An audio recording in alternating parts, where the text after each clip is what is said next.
আমাদের যে ইমাম গিফট বক্সে যে রুমালটা দিয়ে থাকি সেই রুমালটা হলো অরিজিনাল বিদেশি রুমাল। হ্যাঁ, কাপড়ের কোয়ালিটি যথেষ্ট হাই মানের কোয়ালিটি।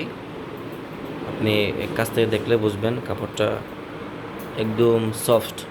এটা সুতি রুমাল না, যেটা সুতি রুমালটা আপনার ফোসকা উঠে যায় বা সুতা উঠে যায়। এটা হলো একদম যেটা পিস্তা রুমাল বলা যায়। এটা অসাধারণ। আমি দূর থেকে দেখাই এটাকে, খুব চমৎকার, বেশ বড় রুমালটা। একটু গায়ে দিও তো, দেখি তো। এটা বড়, রুমালটা বড়।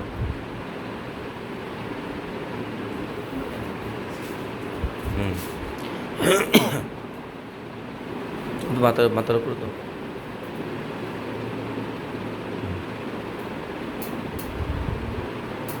ঠিক আছে, এই যে আমার রুমাল, আমাদের ইমাম গিফট বক্সের রুমাল। আপনি যথেষ্ট পরিমাণ কোয়ালিটি এখানে আমরা মেনটেন করেছি। আসসালামু আলাইকুম রহমতুল্লাহ।